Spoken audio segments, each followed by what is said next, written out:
Like, makes me think about my own childhood being a victim of molestation. And to be honest with you, completely honest with you, had I met R. Kelly in high school, I would have probably been one of those girls. Hey everybody, what's up? It's Kiki and welcome back for another video.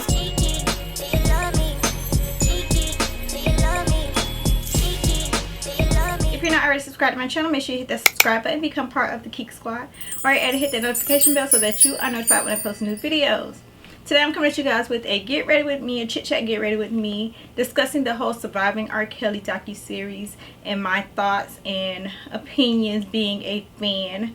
And I was a true fan of R. Kelly, and I want to give you guys, you know, a little bit of background on why I still supported him after seeing the sex tape myself and hearing all the allegations against R. Kelly.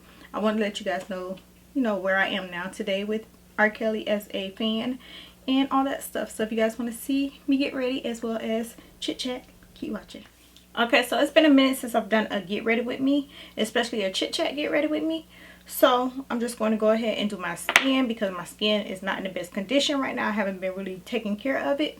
Last year I did a lot of traveling and I did not use a lot of screen protection like I should have. So I have like a lot of dark spots. Plus, your girl tired. So I'm going to go ahead and do my face and then talk to y'all about this R. Kelly business. So I'm just going to prime my face. If you guys don't know, I don't know if I should say am or was or what, but R. Kelly is the soundtrack to my life, really. I love, because you don't just fall out of love with people. Even people who hurt you, you don't just fall out of love with them. But I love R. Kelly. Like, R. Kelly has been, you ask me who my favorite artist is, it's been R. Kelly and Usher. Every CD they've come out with, and the one I didn't buy, I was gifted it, R. Kelly and Usher. And the sad part about it, thinking about it, is that I was old enough to know about the sex tape. I actually watched the sex tape back in 2001. I had the sex tape. And I think maybe Steven got it at a barbershop or something like that. I remember looking at that girl and I'm like, that girl looks young. Like, her breasts looked like they just started coming in. That's how young she looked. He wasn't in jail. He wasn't found guilty of anything. So I felt probably like a lot of women or a lot of us feel that, okay, they didn't find him guilty of anything. So, and he's still able to promote his music. He's still able to produce music. He's still able to create music. He's still able to put out albums, go on like nothing ever happened. So I guess that's kind of how the world went on, like nothing ever happened. I remember being young and hearing about him marrying Aaliyah, but I also remember hearing about Lil' Kim having to get her stomach pumped because she swallowed sperm. So I didn't know if it was true or not until later on. If we went on a road trip and you asked me who I want to listen to for the entire road trip, it would be R. Kelly, because he has such a collection that, you know, I love. When the docu-series came out, I was like, here they go again. That honestly, that was my, you know, attitude about it. Here they go again. They've already tried this. It didn't work. My very first concert I went to was R. Kelly. I wouldn't say I was a super fan because I didn't travel to go to his concerts. But every time he came to Miami, I went to his concert. To hear more about how things actually are with him or how he actually is really, really disgusting and disturbing. And like makes me think about my own childhood being a victim of molestation. Is it because I never told anyone that I give R. Kelly a pass or something? I don't know. Now, if it was just regular Joe Schmo and on the news and I heard he was having sex with a 14-year-old girl, oh my God. Hang him, put him under the jail, throw away the key, all of that. That's how I would feel. But hearing it about R. Kelly, it was like, girl fast. She knew what she was doing. Where was her parents? Where were their parents? All that kind of stuff. Even living in Miami, I knew this girl that R. Kelly was messing with. She was in high school. Everybody knew. He bought her a Honda Civic. Everybody knew. And nobody said anything or nobody thought anything. Even her parents knew. They were okay with it. And like I said, she was in high school. And to be honest with you, completely honest with you, had I met R. Kelly in high school, I would have probably been one of those girls. And I said this because the environment that I was in, anything probably would have been better to me as a 14-year-old, 15-year-old, 16-year-old child anything would have been better than what I was currently living in. Although I wasn't being sexually abused, I still was being abused. So I could have easily fallen victim to an R. Kelly. And it's sad to say because, like I said, I've been a victim, survivor of a child predator and stuff. So, but you always thought about R. Kelly like young girls. R. Kelly like young girls. And me, my cousins, I always been like, R. Kelly like young girls. I'll be the young girl for him or something like that. Sad, sick, but true. When I was looking at the docuseries, the first day, I was sitting there with, you know, my stank face on, rolling my eyes, like where the girl's parents was. Oh, why were you there at 14? How could you be his backup singer at 14? What was your parents? Y'all at fault. They at fault. Everybody's at fault. And then I was like, the older women, like, how you fall for R. Kelly in 2017? And how the parents take their kids to R. Kelly in 2017 after seeing all this. Now, by 2017, I knew, goddamn it, don't leave no young child in the room with R. Kelly. It was too many allegations out there. So I know that I play a part in R. Kelly still being able to do what he's done all these years, because I am one of the people who've always supported R. Kelly, always went to his tours, his concerts, and up until this docuseries, I'm not gonna lie and say that I still wouldn't have went. Even though the Mute R. Kelly movement been started, even though these allegations have been out about R. Kelly, up until this docuseries, I still would have went to a show, a concert, a tour, whatever. And then, like, some people are like, everybody only wants to believe stuff now after the docuseries. Well, before it was just rumors out there. He had the trial, but he didn't, although I saw the sex tape, I know that was R. Kelly. But he got off on the trial, so he wasn't convicted of anything. The girl never said it was her. Her parents never said it was her. So I was like, well, shit, if they don't care, I don't care. Not saying that's right, but it was, you know, how I felt. This picture is from the first tour I went to. I have a whole page in my high school book of, you know, R. Kelly tour. I was a R. Kelly fan, and it hurts me that I have to give it up.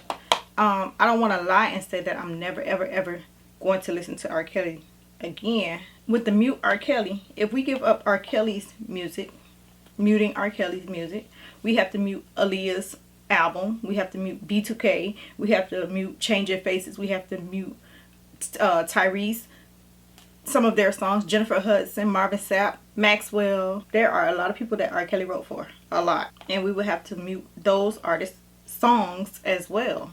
So I can't say, that's why I can't say that I'm going to mute R. Kelly and not listen to his music anymore, because just because R. Kelly didn't sing it, Michael Jackson, You Are Not Alone, Janet Jackson, the list goes on and on of people who he's written for. So just because R. Kelly's not singing it doesn't mean that he didn't write it. So after watching day 2, I found myself getting more mad that all this was going on and nobody even cared. Even the assistant, even the former employee who was blacked out. Like, ma'am, you were part of the problem. All of them were part of the problem. And like they said in the beginning, R. Kelly was a victim of molestation.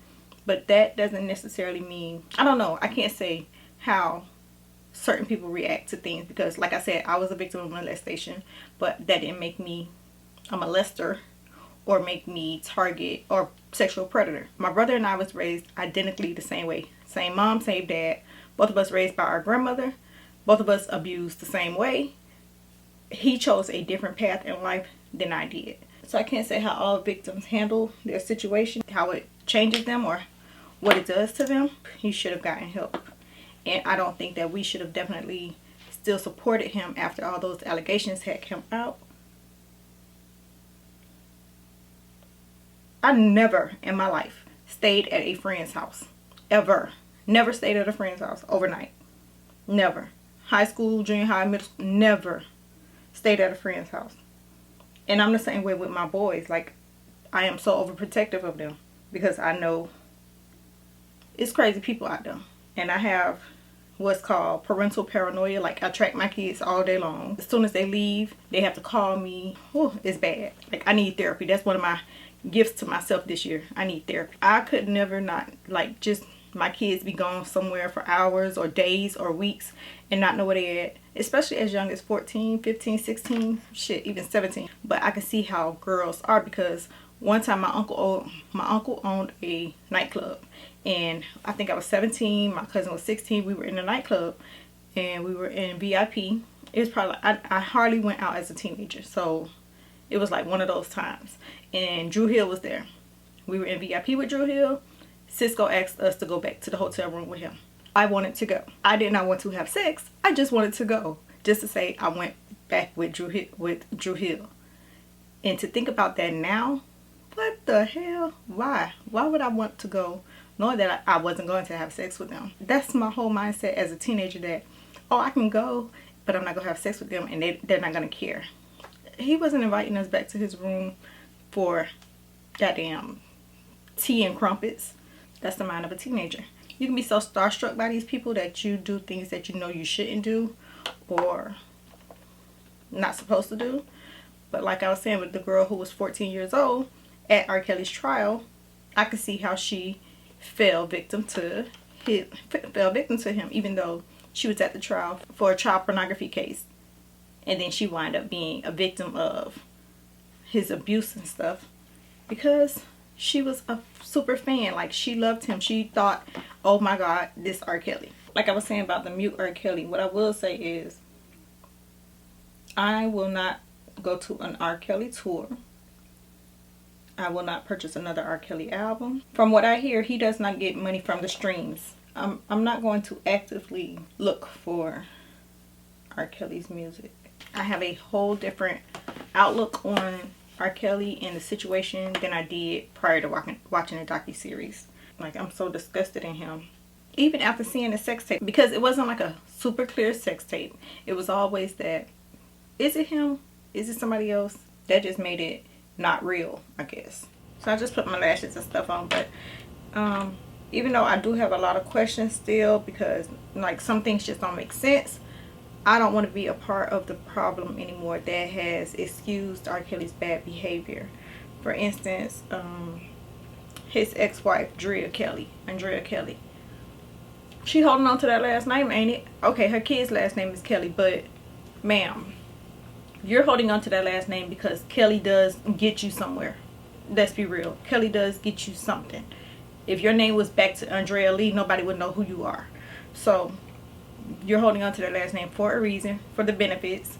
And also, I saw on Instagram, her Facebook Live, she was like defending R. Kelly, and nobody can't talk about her baby daddy or her ex-husband. He is family. He always gonna be family. And she's in a car with another guy singing R. Kelly Happy People. The family of the girl who they took her to the concert and then let her go on stage with R. Kelly. Yeah, it just don't add up to me. Like, why are you filming a documentary instead of trying to get your child? I don't care if she's an adult now or whatever. Like I just told y'all, I am very overprotective of my kids. And even my 19-year-old son, like, he ain't just gonna go somewhere and I don't know where he's at. And he's not gonna be somewhere where I think he's being held against his will.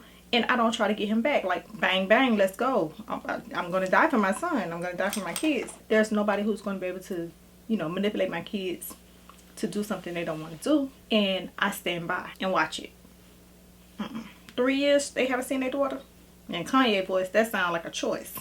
Like, I can't remember a time where R. Kelly and his music wasn't a part of something in my life. I can no longer stand by and be a part of the problem that has allowed R. Kelly to get this far. Like, what is 20, 30 years? Yeah, about 30 years of accusations and nothing has been done. I can no longer support the demon that is R. Kelly. So I'm just going to take some of this Curls to Go, Jane Carter Curls to Go Mist Me Over Curl Hydrator and just refresh my hair. Let me know how you guys feel on the whole R. Kelly thing. I'm quite sure you guys are going to let me know in the comments and we can have a discussion there. I definitely plan on being better with replying to comments this year. So yeah, let's talk. How do you feel about people who say they can separate the artist from the person? I guess that's how I always felt, is that I can separate his art, his music from the predator and pedophile that he is. But in reality, yes, I can separate them, but me still supporting him benefits him. When I tell you I hate washing goes, I really do hate washing goes. Now I'm like, since I refreshed my hair, I'm back to this dang on afro. I'd rather twist out any day. Alright, that's a little better. Give it a little shape to it. I still don't like washing those. But yeah, those are my final thoughts on the whole R. Kelly situation. I am no longer going to be supporting him. I'm no longer a fan of his work. Like I said, I've always supported the artist R. Kelly, not necessarily Robert Kelly. On a Snapchat video any day, you will see me snap into an R. Kelly song before you hear me snap into a song of Today. Like, that man, musical genius. Definitely sick in the head. So I can no longer see myself supporting someone like that, especially after hearing all those stories. So that's why I stand on the whole R. Kelly situation. I do believe that I and people like me were a part of the problem, where we knew all the stuff, we heard all the stuff, we saw the stuff, and yet and still nothing was ever done about it. So I hope you guys enjoyed this video. I plan to do more like it. Let me know if you guys would like for me to do more like this, more chit chat get readies, and I will see you guys in my next video. I love you guys, and I'll talk to y'all later. 'Cause I want you and I need you and I'm down for you.